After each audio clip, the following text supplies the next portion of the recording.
Let's be honest, I think we are all a little tired. Fortnite Chapter 5, 2024, this whole year, this entire chapter has kind of worn out the community in so many ways. We have had so much controversy, so many arguments, so many debates over so many different aspects of this game that we all love. And we all have different ways in which we think the direction of the game should go. However, there's one thing that we all could agree on, is that Fortnite Chapter 6 is probably make or break for a lot of players this year. If there's one thing that's always been a goal for my content, it's been that I want to give constructive criticism while also showing gratitude. And speaking of gratitude, I want to give a quick thank you really to my community, all of you guys watching. I'm recording this on Tuesday, and I don't know if there's going to be any more major leaks or news that drop between the time of this recording and when I actually put this video out, which should be on Thanksgiving Day. But in honor of Thanksgiving, whether you celebrate it or not, I want to show thanks for my community because I thank God every day for every single one of you guys. Whether you come to the live streams, you comment on the videos, you're a part of my Discord community, you edit my videos for me, you participate in the live streams themselves, I want you guys to know I appreciate all of you. And for the people that donate their hard-earned cash to me to help me to continue to do what I do, I could not do this without you guys, and I do not want to undermine how significant that is in my journey as a content creator. So to all of you, thank you so much. Even the people that dislike me or the nature of my content, even you guys push me to be better. You keep me on my toes. Now, getting back to Fortnite, when it comes to Chapter 5, although I've had a lot of criticisms for this chapter, I also have a lot of gratitude for it. Some of my favorite memories and moments of being a Fortnite content creator will always be held inside of this chapter. However, with the new chapter being in a couple of days, and I'm pretty sure many of you are asking the question, is Fortnite Chapter 6 really what we need right now? Before we can answer that, I think we need to take a look at what was wrong with Chapter 5. I don't think that most of the controversy or the backlash that Fortnite got during Chapter 5 was unwarranted. There were a lot of things where it felt like Epic just dropped the ball. The first thing that comes to mind is the design of the map. Fortnite's never necessarily had a bad map, but I think that Chapter 5 had the weakest one out of them all. This is worse than Chapter 4, 3, 2, 1. This was the worst Fortnite map, in my opinion, that we have ever had. It started off kind of bland, really bleak, and even when the snow melted, the saturation of the color just wasn't there. Then as the seasons progressed, although we did get more color onto the map, and there were some interesting POIs, it just felt like the previous season's locations were never worth landing at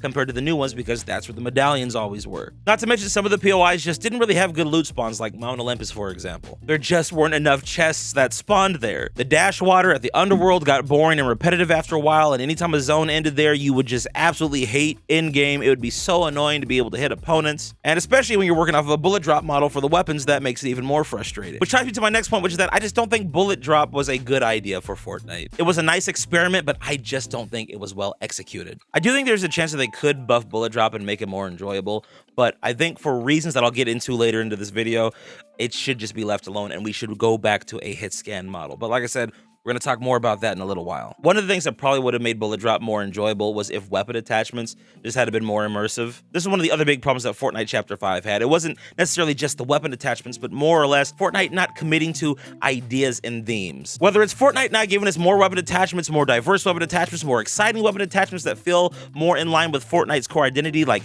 goofy items that would just spice up the gameplay, or if it's them nerfing items into the ground for a specific season theme, or even giving us collabs within the context of a season that just don't fit, like Pirates of the Caribbean in the middle of a Mad Max based Fortnite season. It just felt off. This idea that Fortnite is not committing to the performance, a concept that we've talked about in another previous video. Finally, when you're just looking at weapon metas in general inside of Fortnite Chapter 5, the majority of them are really weak. Most of the AR metas were terrible. We had the worst shotgun meta in Fortnite history, and I think the only time where we had a half decent meta inside of Fortnite Chapter 5 was in Season 4. It really wasn't until Fortnitemares this year that the Fortnite meta really stood out in Chapter 5, though it actually felt like playing classic Fortnite again to a certain degree, just maybe with bullet drop. I think Chapter 5 Season 4, when we got Fortnitemares, had one of the most balanced and fun metas that we had played for the entirety of the chapter. Also, when I'm looking back at Fortnite Chapter 5 through the rearview mirror, I think that it's just too different from what we had seen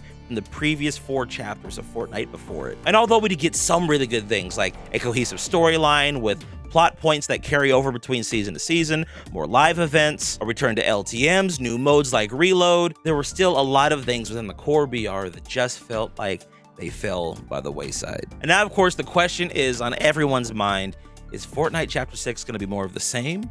Or are they going to actually bring us back to a more traditional approach to Fortnite? I will say this, after seeing some of the leaks that have popped out over the last few days, it gives me hope.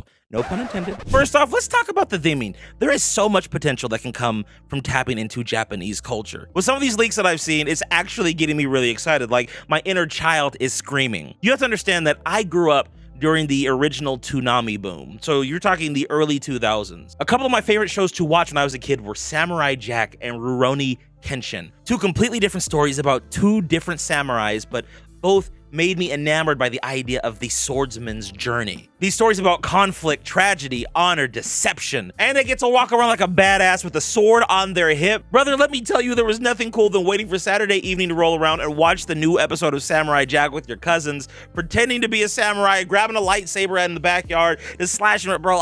Man, take me back. I love it. I honestly think that my attachment to Japanese culture, specifically with samurais, is the reason why the Cloak Star is my favorite Fortnite skin. I've always been a fan of the ninja or the samurai aesthetic, and I feel like Cloak Star just kind of brings both of those things into one. Now, some of you may know, one of the teasers that we've already gotten have confirmed that we are going to be getting new samurai swords in this season. We've already had katanas in the game a couple of times, so this is not a foreign concept to Fortnite. Once in Chapter 4 Season 2, and then of course at the start of Chapter 5 Season 1. One of the things that I'm very curious about is, will Fortnite create a whole mechanic system around sword combat? Like, I know that in creative Fortnite, we already have the blueprint for some of that right now. Like, you could actually give people swords, and there are combat elements just exclusively based around swords. But I'm wondering, in a game that's primarily based around gunplay, how that could play a factor. Will you be able to like block bullets with the sword? Will you have to time that? Like, what are we going to do? Is it going to work like a lightsaber where it happens automatically? Like, the more you hold it down, the less stamina you have till eventually your guard breaks. I'm very curious to see what they're going to cook up when it comes to bringing the katanas back inside of Fortnite. Also, I heard that the kunai could be making a return as well. If you don't remember what those were the little throwing stars that were in the Naruto collab back in Chapter 2, Season 7 or 8? Listen, hear me out. The kunai were insanely underrated. They were one of my favorite items to use at that time. I love them. If they bring those back without the Naruto collab, or screw it, bring Naruto back. This is the perfect season to bring Naruto and any other any anime would be perfect just to slot in this bad boy. But specifically, when we're talking about the kunai, they were just fun, explosive little throwing stars that you could use. They were better than grenades. That's why he's the GOAT! The GOAT! And that's the thing, like, I want really good grounded gunplay, but I also want some really fun, playful items that play on that Japanese aesthetic. Katanas, kunai, all of that. Just keep messing around with all sorts of different fun, unique weapons from Japanese culture that you could throw in for the season's theme. And speaking of the theme, another thing that's got to be insanely excited are the collabs that are coming in. Now listen, I'm not a fan of Godzilla or Big Hero 6 or Baymax, whatever the hell that thing is that's in the background, the robot guy. And I've also never watched Demon Slayer. However, I will say that all three of these collabs are perfect for a Japanese themed season. And this is what I was talking about several videos ago when it comes to Fortnite committing to the performance. This is them really thinking, like, okay, we've got a Japanese theme season with all this Japanese theme stuff. We're gonna have a Japanese aesthetic on the island. You know what we should bring in? Goddamn Star Wars again. No, we're not doing that this time. We're actually getting collabs that are on theme with the season. Godzilla, a huge part of Japanese culture post-World War II. If I remember correctly, Big Hero 6 was set in Japan. And Demon Slayer, a collab that, first of all, a lot of you guys have been asking me about for the last 2 years, is finally coming to Fortnite. But I think when it comes to that collab, it's going to have a bigger role than most people realize. See, the title for the season is Fortnite Chapter 6, Season 1, Hunters. But what are we hunting? Well, based on some of the leaks and teasers, we will actually be hunting demons on the Fortnite island, which gets me excited for a variety of different reasons. Number one, in a bunch there's going to be things to worry about on the Fortnite island outside of other opponents. Like, you could be wandering around this ancient forest and all of a sudden a demon pops out at you and you gotta fight it. And then after you fight it, it drops one of these Oni masks, which is another thing that has been rumored to be popping up next season. The masks are significant because they actually give your character different powers. In many ways, these demons could kind of work like the medallions did, where they drop a special ability after being defeated. However, I hope they're not just relegated to 4 corners of the map. I'm hoping that these are just random occurrences, random encounters that you just run into while you're on the Fortnite island, making it more immersive. And that's the thing that I've noticed about a lot of these leaks. Like, it seems like Epic is really working on making the overall experience on being on the Chapter 6 island insanely immersive. One of the ways in which they're doing this is bringing back some old concepts like wildlife. That was another leak that I think we got about a month ago, where it was stated that we should be seeing wildlife on the Chapter 6 island. So we're gonna have demons wandering around, we're gonna have wildlife, but what about the island itself? Are we finally gonna return to a nice, vibrant, Fortnite-ified map? I think there is a high probability that that will be the case. One of the other leaks that I saw from Sheena and Hypex is that there's going to be like this purple forest that should be popping up. It should be a biome somewhere on the Fortnite Chapter 6 island. It'd be interesting if there were only certain types of demons or certain types of wildlife that could be found within a particular biome. So for example, this purple biome, maybe that's the only area of the map where you would find wolves. And not to say that they can't wander out somewhere outside of that territory, but if they do, it'd be insanely rare. It's small little details like that that make Fortnite feel more than just a BR, but in some ways, almost like a RPG. Also, real quick, I find it hard to believe that we're gonna have this hardcore Japanese theming and the map is not going to be vibrant. We look at various images from Japanese culture, their architecture, even when it comes down to their animes, it's very vibrant, it's very lively. I think this theming is a really good way to show the broader community that we're getting back to some of the core elements of what we enjoy with Fortnite. The theming and execution of this seem to be top tier. It seems cohesive. It seems like Epic is putting all their efforts in making this theme fully fleshed out in all aspects. The only area where I'm slightly concerned is the gunplay, but I think even when it comes to that, Epic will make the right decision and go back to a hit scan model. As much as I stand the arguments for why people want Bullet Drop to stay, I think hit scan just works better for Fortnite's video game. Bullet Drop unfortunately creates a huge problem when it comes to certain elements that are part of Fortnite's core DNA, and Ninja was the one that actually pointed this little detail out. Back in Chapter 5, Season 4, during all the drama with the jetpacks, it was Ninja that pointed out to Cypher the biggest flaw with the bullet drop model. What Ninja pointed out was that it's not that the jetpacks necessarily don't belong in Fortnite or couldn't be fun, but the issue is that when you have to account for bullet drop, especially at range, it is literally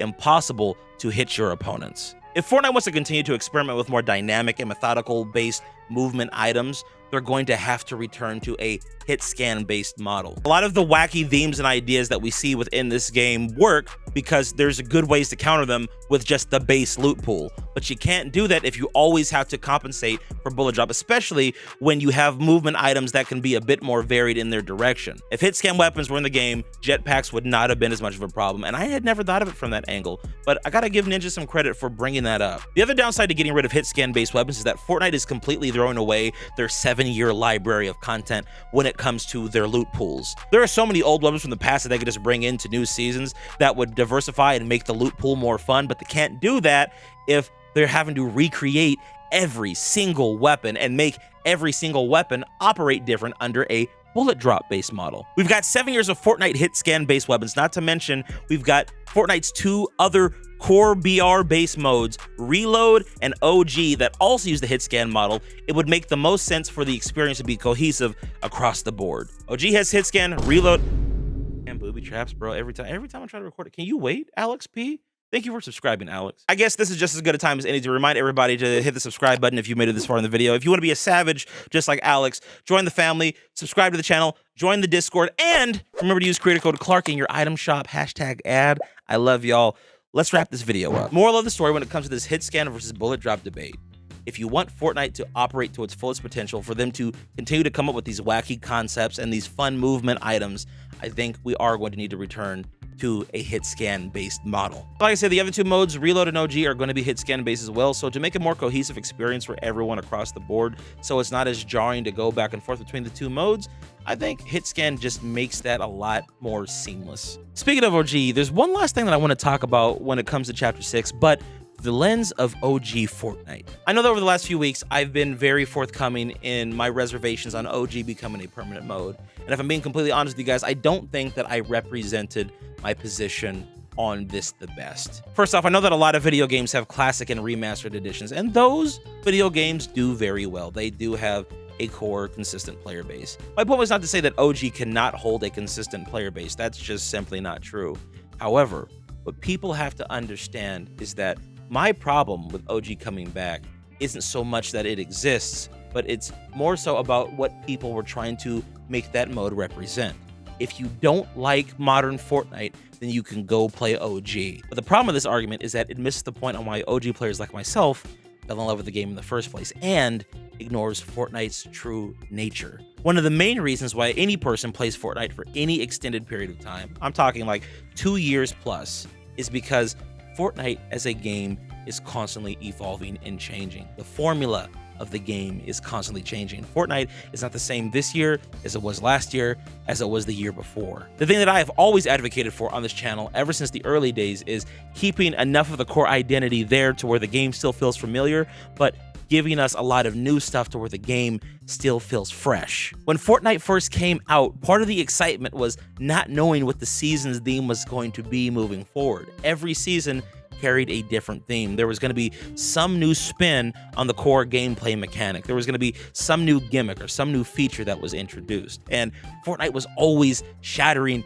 expectations. Now let's look at what Permanent OG is. Yes, it looks like it's going to be a good love letter to original Fortnite. It looks like it's going to be more faithful than Season OG was. However, how long can you play something just on the basis of nostalgia? What people don't seem to understand is that the more exposure you have to nostalgia, the less effect it has. When you get hit with nostalgia every day, it no longer becomes nostalgia. It, in essence, becomes the status quo. I'm not going to look as fondly on this certain era of the game because I get to play it every day. It's not special anymore because it's always there. So unless OG Fortnite does something to switch up its formula after Season 10, or Chapter 6 is an absolute banger that attracts the OGs and is able to retain those players, then it's just not going to do enough to maintain the player base. But with all the leaks that I've seen for Fortnite Chapter 6, I think there's a good chance that the new players as well as the OGs are going to be very satisfied with what's down the pipeline. And I cannot wait to see what Epic Games has in store for us coming up this weekend. I want to let you guys know that I will be streaming this weekend starting at 1 p.m. Eastern time. We're going to stream the live event together. Loot Station and I also have something fun planned for all of you guys. It's just going to go on a little nostalgia trip as well. And then later on, I'll probably take a little bit of a break for a couple of hours and then get right back to streaming later that evening, right before downtime starts. Pretty sure Clint and JoJo are going to be joining me that evening, as well as a few other creators I'm sure will jump on. So if you want to see me and a bunch of other content creators chop it up before Chapter 6 starts, going over the leaks, just talking about different things about the game, you are more than welcome to join us that evening as well. And then, of course, bright and early Sunday morning, we'll be right back at it with another Fortnite live stream. We got to dive into Chapter 6 together and see what it's all about. And throughout the course of this weekend, I'll probably be giving out V-Bucks to people that are watching on stream. So that being said, guys, I love y'all. I hope you're excited for Fortnite Chapter 6.